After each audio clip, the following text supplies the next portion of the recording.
ခုလို COVID ကာလကြီးမှာ smartwatch တွေကအရင်ကထက်ပိုပြီးအရေးပါလာတာတွေ့ရတယ်အားကစားသမားတွေမဟုတ်ဘဲနဲ့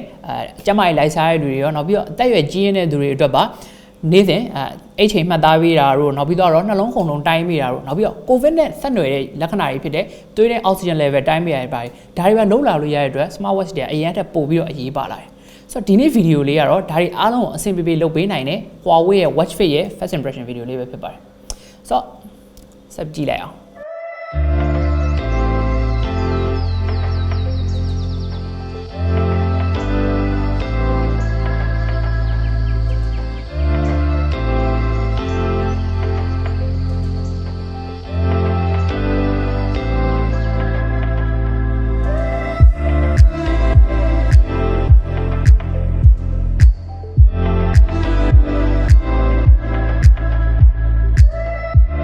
Huawei watch face မှာ screen to body ratio တော်တော်လေးကောင်းတယ်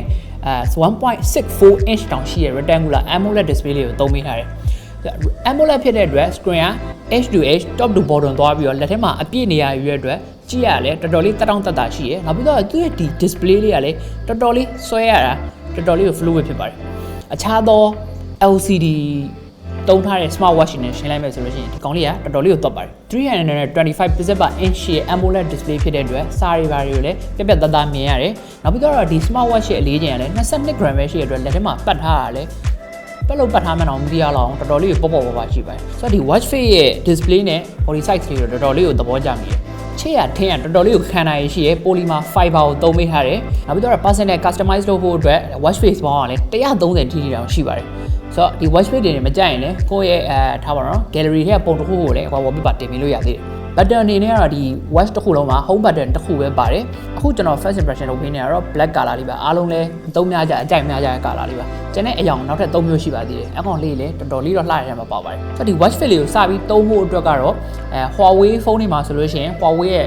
help ဆိုတဲ့ app တွေကနေဝင်ပြီးတော့ activate လုပ်ဖို့လိုပါတယ်အခြားသော Android ဖုန်းတွေဆိုလို့ရှိရင်တော့ဒီ Huawei help ကို Play Store ကနေပြီးတော့ download ဆွဲလို့ရတယ်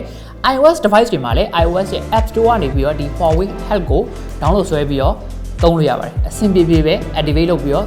သုံးလို့ရပါတယ် iOS device တွေမှာလည်းပေါ့နော်ဆိုတော့ဒီ Huawei watch face က workout mode တွေမှာတော်တော်ကြီးကိုစုံတယ်လို့ပြောလို့ရတယ် workout mode sport mode 96ခုတိတိတောင်ပါပါတယ်ကျွန်တော်ဒီမှာတွေ့ရလိမ့်မရှိရဲ့အားပါတော့ fencing တို့ဘာတို့ဒီလိုမျိုးပေါ့နော်ဒီလိုထူးထူးခြားခြား workout mode တွေလည်းသူကထည့်ပေးထားသေးတယ်indoor activity တွေ outdoor activity တွေနဲ့စုံစုံလင်လင်နဲ့ sport mode တွေတော်တော်များများလေးပါတယ်ဒီနေရာမှာတစ်ခုသဘောကျမိတာသူ့မှာ fitness course နဲ့ running course ဆိုပြီးတော့ course တစ်ခုမှာ12ခုစီနဲ့24ခုပါပါတယ်ဒီ course လေးရနေပြီးတော့မနော်ကိုနဲ့တိတ်မရင်းနှီးတဲ့ workout type လေးတွေကိုသူကနေပြီးတော့ animation လေးပြပြီးတော့စနစ်တကျတစ်ဆင့်ချင်းစီကိုတင်ပေးတာပါတချို့ကိုမသိတဲ့ workout mode တွေကိုကွာစနစ်တကျနဲ့ဒီ workout course လေးရနေပြီးတော့တင်ယူပြီးတော့လိုက်လုပ်လို့ရပါတယ်ပြောမယ်ဆိုလို့ရှိရင်တော့ personal trainer တယောက်ရလိုက်လို့ပါပဲSmartwatch တွေမှာမပါမဖြစ် feature တွေဖြစ်တဲ့ music control လုပ်တာတို့ camera shutter ကို control လုပ်တာတို့ဘာတွေအပြင်ဒီ stress level ကိုမေးခွန်းလေး12ခုမေးပြီးတော့ကိုယ့်ရဲ့ stress level ကိုတိုင်းပေးပြီးတော့ကိုယ့်ရဲ့ stress level ကို record monitoring လုပ်ပြီးတဲ့ feature လေးကလည်းတော်တော်လေးသဘောကျဖို့ကောင်းပါတယ်နောက်ပြီးတော့ heart rate တိုင်းတာတို့ဒီသွေးတွင်း SpO2 တိုင်းတာတို့ဘာလို့ကလဲ Huawei ရဲ့ 4th generation True C နဲ့ True Sleep 2.0 တို့ကြောင့်အရင်အထက်ဆိုင်အများကြီးကို accuracy ပိုပြီးတော့ကောင်းလာတယ်battery life အနေနဲ့တော့ single charge မှာ10ရက်လောက်ထိ standby အသုံးခံပါပါအားပြန်သွင်းဖို့အတွက်ကတော့ဘူးထဲမှာ magnetic charger လေးပါပြီးသားပါဆိုတော့ဒီ10ရက်တကယ်သုံးခံမခံတော့ကျွန်တော် full review လေးမှာတစ်ချက်ပြန်ပြောပေးပါမယ်တခုသတိထားမှာတော့ဒီ Wi-Fi က iOS device တွေနဲ့သုံးမယ်ဆိုလို့ရှိရင်တော့အချို့သော feature လေးပေါ့နော်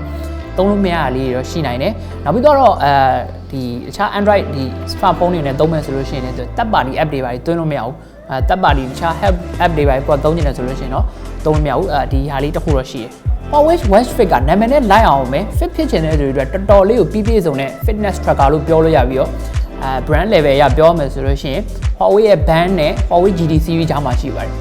ဝေးရလည်းပေါ့ပေါ့ပါနဲ့ဈေးကလည်းလက်လန်းမီလောက်တဲ့အနေထားမှာဆိုကျမကြီးလိုက်စားခြင်းလိုပဲဖြစ်ဖြစ် smart watch ကောင်းကောင်းတစ်လုံးအနေနဲ့သုံးခြင်းလိုပဲဖြစ်ဖြစ်ကောင်းကောင်းအဆင်ပြေပါတယ်ဒါကတော့ Huawei watch face ပါ fit to wear wear to get fit ပါအားလုံးပဲအဆုံးထိကြည့်ပြီးသွားတဲ့အတွက်ကျေးဇူးအများကြီးတင်ပါတယ်ကျွန်တော်တော့ချိုလွန်မို့ပါတိတ်မကြခင်မှာ full review လေးနဲ့ပြန်လာခဲ့ပါမယ်အားလုံးပဲ see ya